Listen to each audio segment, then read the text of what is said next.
D'habitude, elle est là, mais... Oui. Eh bien, voici rendu donc à la troisième séance de ce soir, la séance qui vise à, dans le fond, la séance spéciale pour l'adoption du budget 2026.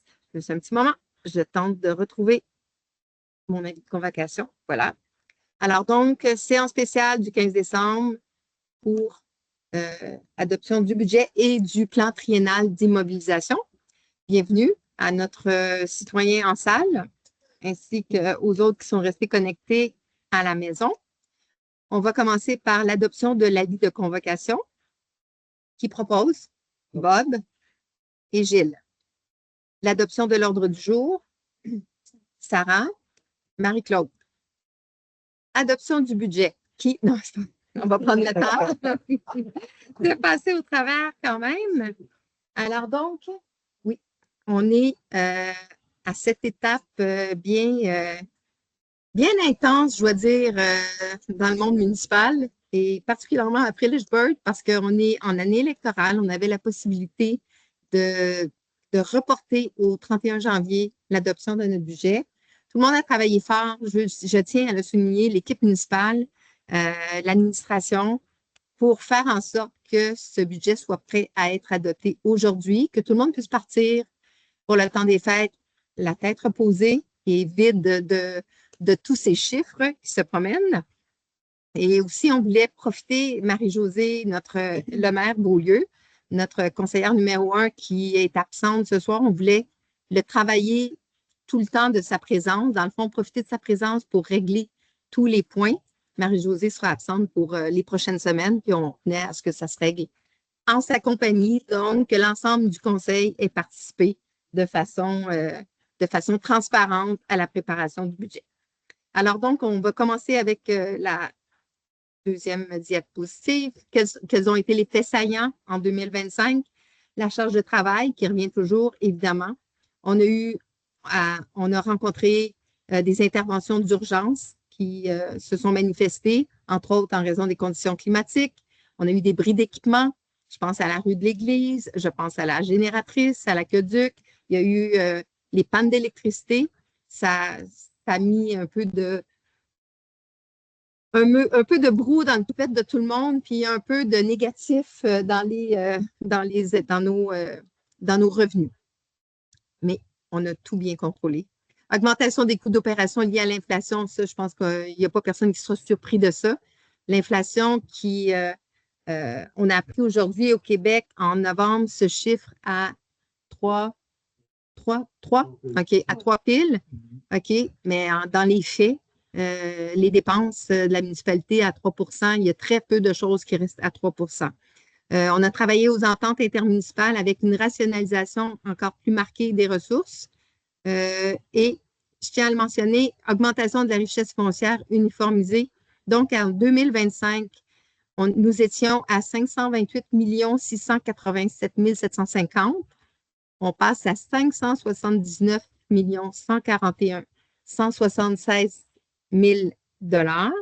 Donc, la répartition qui était de 2,36 en 25 devient 2,47 en 2026. Concrètement, ce que ça signifie, c'est que ce pourcentage de répartition, c'est ça qui sert à établir nos quotes-parts à la municipalité. Alors, à la municipalité, oui, à la MRC. Donc, nous sommes plus riches, on paye une plus large part de la tarte qui reste toujours, dans le fond, divisée. Et dans le fond, la tarte reste toujours de la même grosseur, c'est la proportion de répartition qui varie. Alors, notre répartition varie ici de 2,36 à 2,47.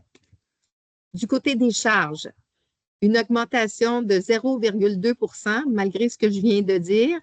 Essentiellement, je ne passerai pas tous les postes. Il y en a beaucoup qui ont diminué quand même, mais essentiellement, la plus grosse augmentation des charges vient de l'administration générale, où on passe de 772 278 à 852 767 000. Et je tiens tout de suite à mentionner que ce ne sont pas les salaires qui causent cette augmentation.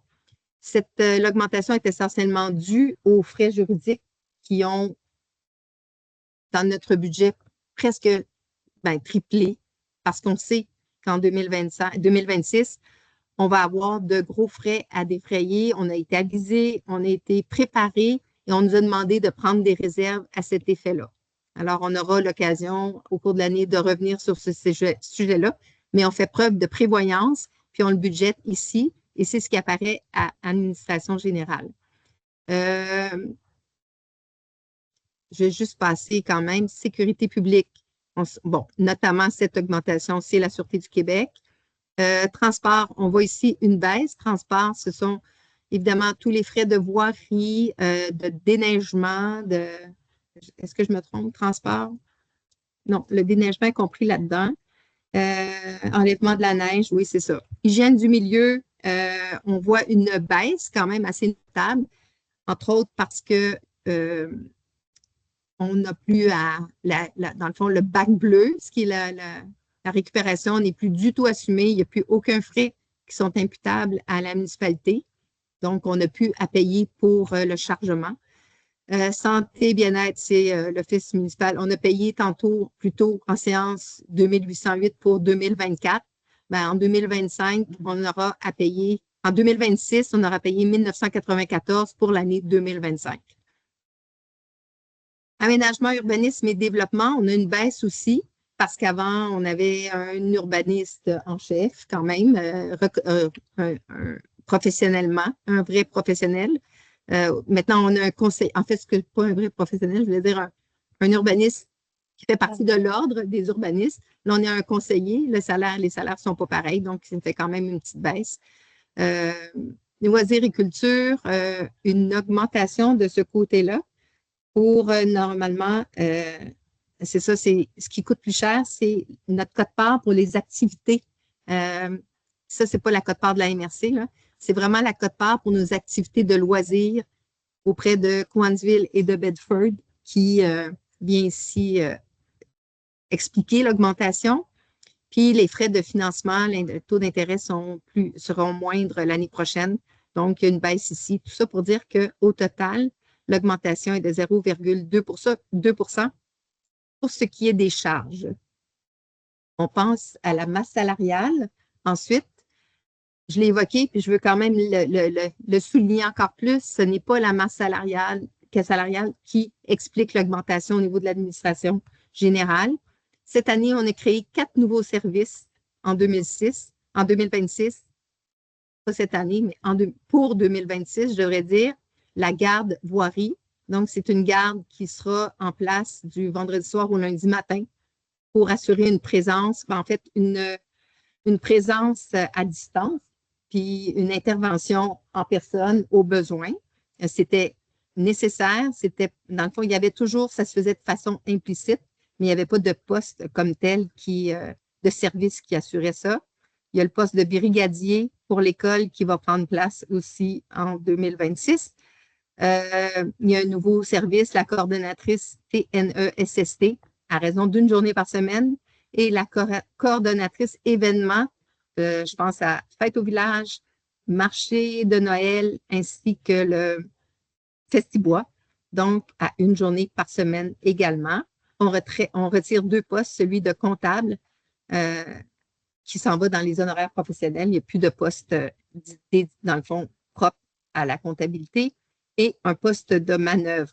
Donc, la masse salariale est de 579 247, une baisse de 13 200 en comptant ce qu'on retire dans le fond, des crédits qu'on reçoit des autres dans le cadre de nos ententes intermunicipales. Je prends le temps de donner quelques exemples de charges parce que c'est toujours bon de savoir combien coûtent les choses. La Sûreté du Québec, 278 946. La MRC, 188 217. PG Solutions, ça, c'est les licences, juste les licences d'utilisation de nos logiciels administratifs, 30 000 Les frais juridiques, je l'ai évoqué un peu plus tôt, 41 000 qu'on prévoit pour la prochaine année. Le soutien informatique à 10 000 puis 10 000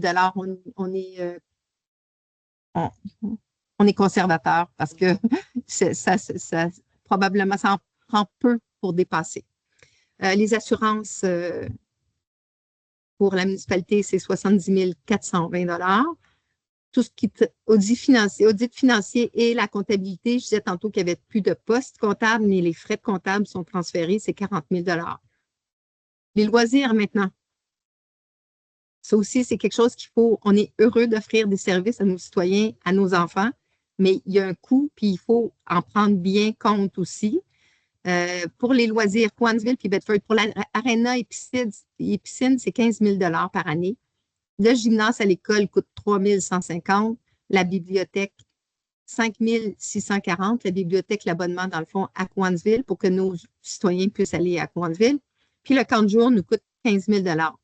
Là-dedans, il n'y a pas les frais comme au gymnase, de la coordonnatrice. C'est vraiment la location de l'espace, tout simplement. Et les comités consultatifs, 15 000 $.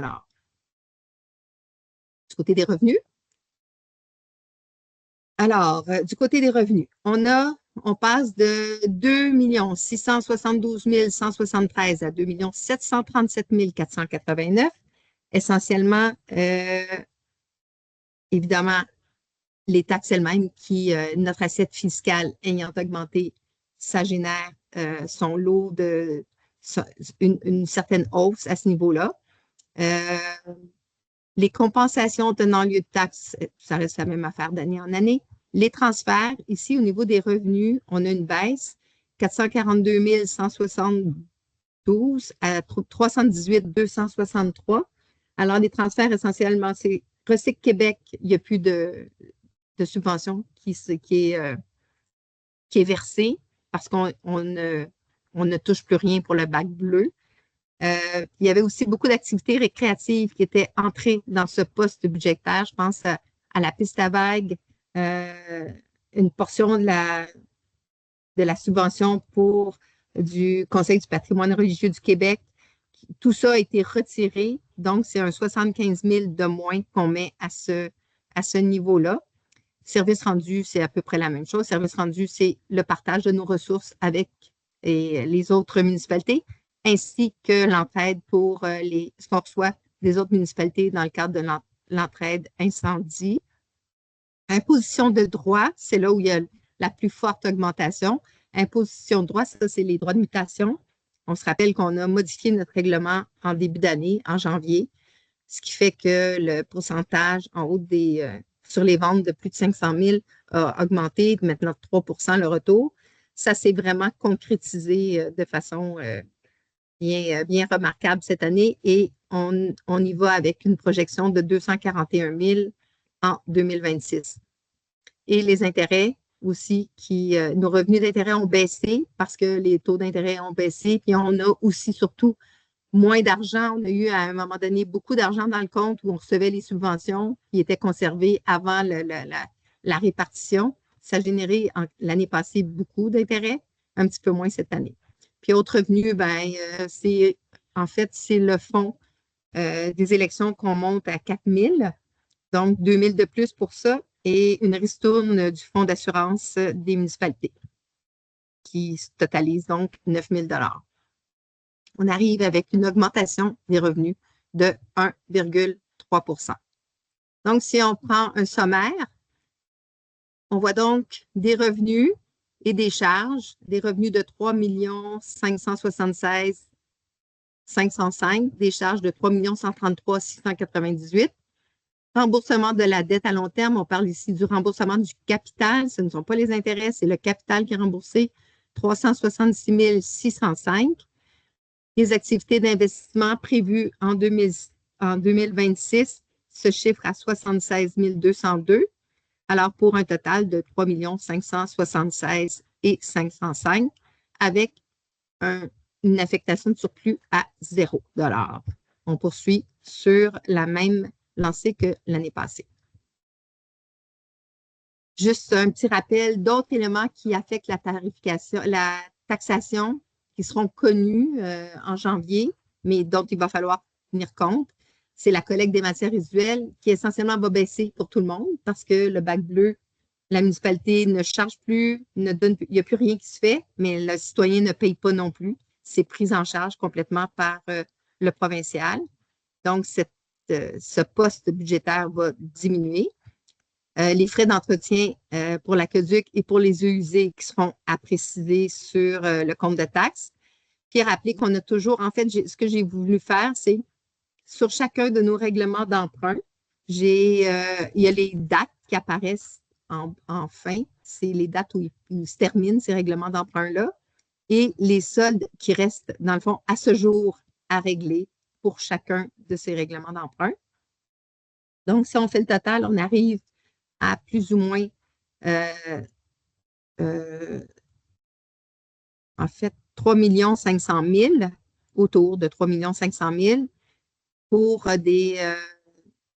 pour ce qui concerne, dans le fond, pour des éléments qui sont essentiellement de l'immobilisation. Il y a vraiment comme, ce n'est pas donc des emprunts flottants, c'est vraiment pour ce qu'on appelait de la brique et du mortier, mais là, il y a des camions de pompiers là-dedans, on ne peut pas dire ça, mais c'est vraiment comme des immobilisations concrètes.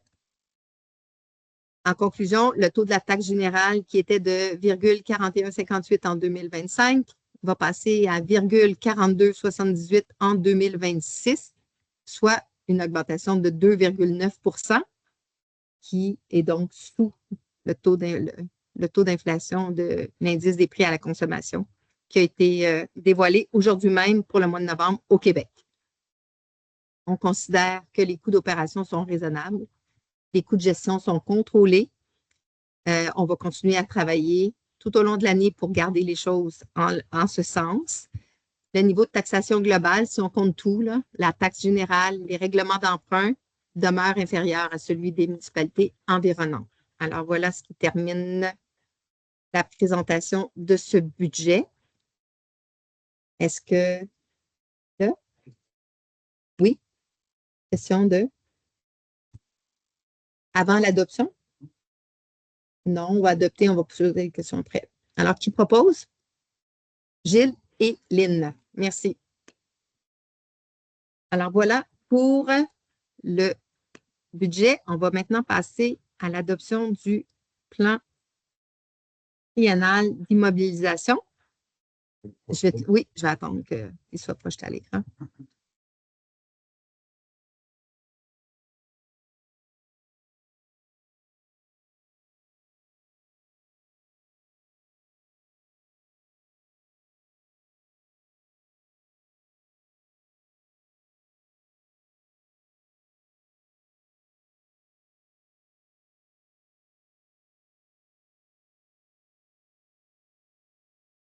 C'est bon? OK.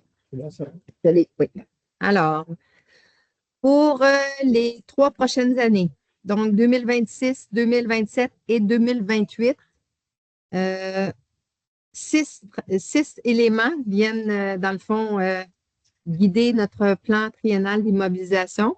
Le premier étant la transformation de l'église Bishop Stewart Memorial. Alors donc, ce qu'on prévoit pour 2026, 100 000 $. Encore une fois, si on regarde mode de financement, le mode de financement vient clarifier la façon dont le tout se passera. Alors, ministère de la Culture et des Communications, avec la subvention qui nous est donnée par le Conseil du patrimoine religieux du Québec. Québécois religieux, en tout cas, CPRQ, une inversion. Et la municipalité, mais quand on met municipalité ici, c'est campagne de financement. Alors, comme on le dit et qu'on le répète, la portion municipalité sera comblée par la campagne de financement qui va se mettre en œuvre avec un appel d'offres, un appel de service dès le début du mois de janvier 2026. Alors, 100 000 $ prévus pour 2026, 2 millions pour 2027 et 1,6 million pour 2028. Se rappeler aussi que ces sommes nous permettent d'aller chercher, ben c'est ça, au total, on va chercher 2 200 000 du côté des subventions auprès du ministère. Travaux majeurs d'infrastructure, si on parle de l'ARTEC, ce qui nous est versé par le ministère des Affaires municipales et de l'Habitation.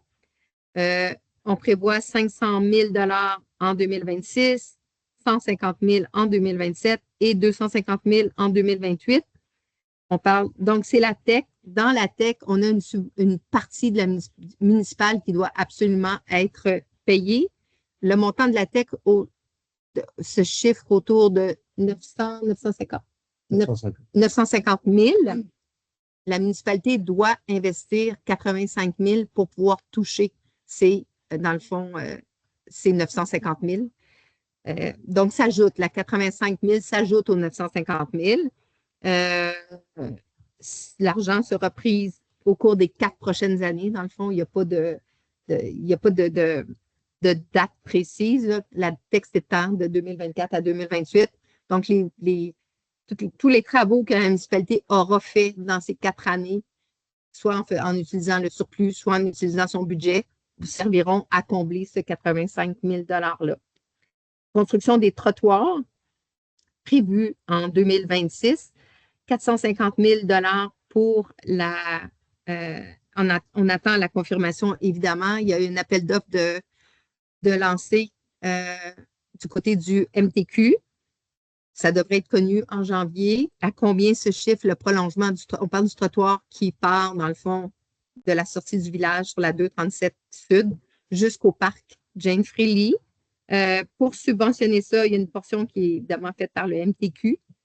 Nous, pour notre portion municipale, on va utiliser, en fait, on a un solde restant résiduel du règlement d'emprunt par appui qu'on va pouvoir prendre pour affecter au trottoir. Il y a un surplus sur, en fait, des sommes qu'on a avancées déjà pour notre station d'épuration, sommes avancées en 2025 qui sont subventionnées à 95 %. On va donc recevoir un remboursement, ce qu'on a payé, et c'est ces 2 éléments qui vont servir à, dans le fond, régler le coût des trottoirs. On ne sait pas exactement, je l'ai dit là, 450 000, c'est le chiffre, ça fait partie d'un maximum annoncé possible. On espère bien que ça sorte plus autour de 275 000 $, 300 000 $. Mais si jamais les choses, simplement mentionner que si le projet n'avait aucun sens, on a la possibilité de s'en retirer encore. Construction d'usine d'épuration. Alors, on a Primo 2023 qui subventionne avec le ministère des Affaires municipales. Puis, on a aussi, nous, une portion de réserve, dans le fond, qu'on peut récupérer d'un règlement d'emprunt qui a été fait sur le premier règlement d'emprunt des infrastructures en 2013. Il y a un solde de 80 000 $ qui est là, qui n'a pas été utilisé et qu'on ne peut qu'affecter à quelque chose qui touche dans le fond, le même genre il faudrait que ce soit pour l'eau ou le traitement des eaux. Donc, on va prendre cette réserve qui dort depuis 2013 dans les comptes 80 000, donc, qu'on va affecter à cette portion. Puis, éventuellement, on pourrait aussi utiliser notre TEC pour couvrir la part municipale. Donc, on évalue à 4 millions, on ne sait pas. On s'en va en appel d'offres en début de janvier 2026. On verra à combien se chiffre la construction de cette fameuse usine d'épuration. Puis ensuite, la construction de la caserne et du garage, subvention du PRACIM, une part de la municipalité, subventionnée à hauteur de 80 %. On a déjà mis 80 000 $ en 2025, 150 000 qu'on prévoit mettre en 2026. On est dans les plans et devis, travaux d'architectes et d'ingénieurs, où on a vraiment réussi à avoir des prix hors marché, je dirais, considérant la façon de procéder normalement dans ce type de construction où on calcule, les ingénieurs et les architectes calculent un pourcentage du budget global. On a réussi à aller chercher une entente beaucoup plus intéressante des 2 côtés. Alors, puis en 2027, on se dit que ça tournera autour de 4 millions pour la construction. Prévu 2027-2028 dans ces eaux-là.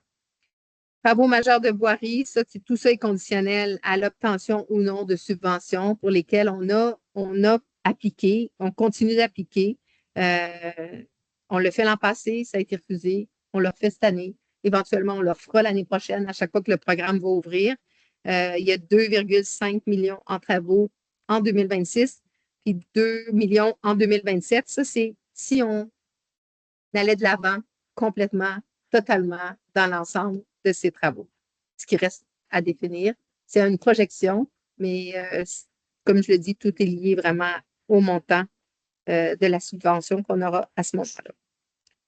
Alors, ça fait le tour du programme triennal d'immobilisation qui propose Bob. Lynn, merci. Hein?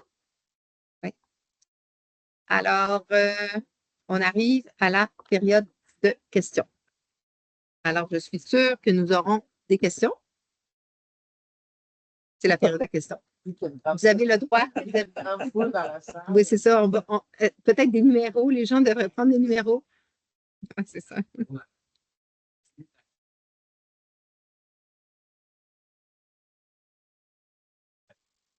Non.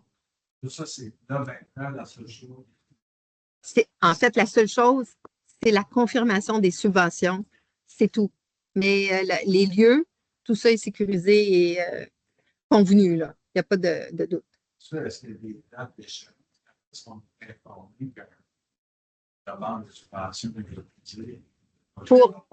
OK. Pour la caserne, on ne pourra pas savoir avant 2000.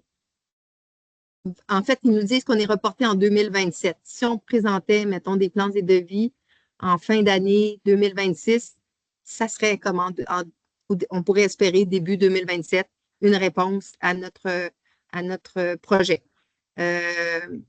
Pour ce qui est de l'usine d'épuration, l'idée, là, c'est on présente en janvier, on a l'appel d'offres, les plans et devis sont déposés, le MAMACH étudie les plans et devis et nous reviennent avec une offre. Alors, ça se fait au printemps 2026. On nous a confirmé que dans le fond, tout le travail préparatoire se ferait janvier, février, mars, avril, et que même plus tôt, dès que les budgets vont être annoncés au provincial, donc au 1er avril 2026, quelques jours plus tard, on va recevoir, on aurait la confirmation ou l'information, mais je refuse de penser à ça, là. Ça va être la confirmation du montant de la subvention.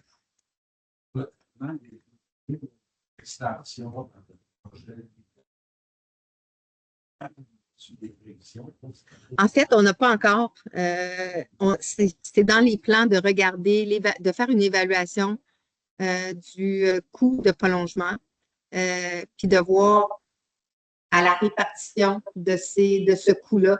Mais déjà, ben, ça, on arrive à avoir l'information qui a été accumulée du côté de Nudaso sur les coûts de développement du réseau. Ben, ça va nous aider dans cette démarche-là. Nous, on fait affaire aussi avec une firme qui nous soutient dans nos projets d'infrastructure. On va leur demander de vérifier. Puis, une fois qu'on aura un profil clair, on sera en mesure de calculer puis de voir à quel moment c'est intéressant pour la municipalité d'avancer les choses ou d'attendre que le promoteur bouge. Mais il y a quand même une réflexion qui va se faire de ce côté-là. Le poste des charges de oui. 30 000 oui. Non, c'est PG qui est comme. C'est quand même, ça inclut quand même aussi le logiciel. Oui, mais ce n'est pas ça l'essentiel du 30 000 $. C'est vraiment PG Solutions qui est la firme qui a la mainmise sur tous les logiciels et licences du monde municipal. Il n'y a pas de concurrence. Ce sont les seuls. Alors, eux, c'est pour tout ce qui est taxation, révision de rôle, permis. C'est vraiment, ils gèrent l'ensemble de tous ces logiciels. Il y a zéro concurrence. Est-ce que je peux dire ça? Une mafia. Ouais. Je dirais ça. Donc, la MRC, toutes les municipalités. Toutes les municipalités. Il y a quelques-unes qui ont essayé d'autres, puis pas avec des résultats heureux. Il y a un espoir. La FQM travaille à développer les applications qui pourraient éventuellement remplacer, mais ça fait un bon bout de temps qu'ils travaillent là-dessus, puis on ne voit pas le résultat. Mais mais j'entends, chaque fois, on me dit ça s'en vient, ça s'en vient, ça s'en vient. On verra. Mais là, c'est 3 millions. Ça. C'est un gros irritant, oui, effectivement. Pour Vitalité, Félix. Oui. Je n'ai pas été au flux. Oui, alors Vitalité nous a présenté, il y a eu le Centre d'art qui nous a présenté une demande qu'on a acceptée. Il y a eu aussi une demande, les seuls qui ont présenté, c'est le marché permis. Convenant, dans le fond, que l'essentiel, les services de coordination qui sont faits sont assumés par la municipalité, ils remplacent un peu les subventions qui étaient versées au marché fermier, à la fête au village et au marché de Noël. Donc, il n'y a pas eu de demande de présenter de ce côté-là ni du Festibois.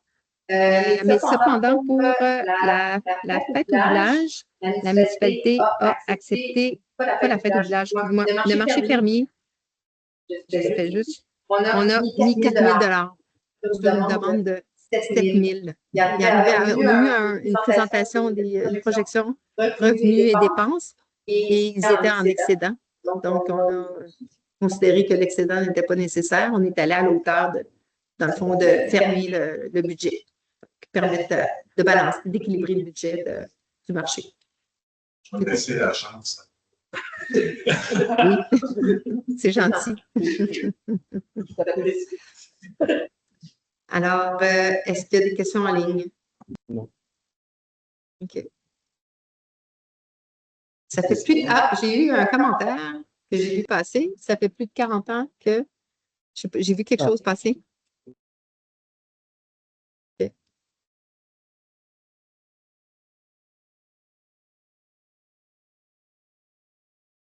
OK, ça fait plus de 40 ans que PG Solutions est en situation de quasi-monopole. OK, quasi-monopole, c'est mieux dit que mafia, peut-être. OK, c'est bon. Je retire mes paroles. J'adopte quasi-monopole.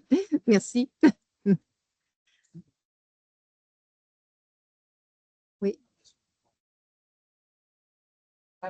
Placer ça dans ce que c'est, dans le fond, quand je parlais des trottoirs, oui, c'est ça. Effectivement, on fait le prolongement des trottoirs parce que le ministère des Transports remplace le pont du chemin Richburg, le pont Richburg, en fait.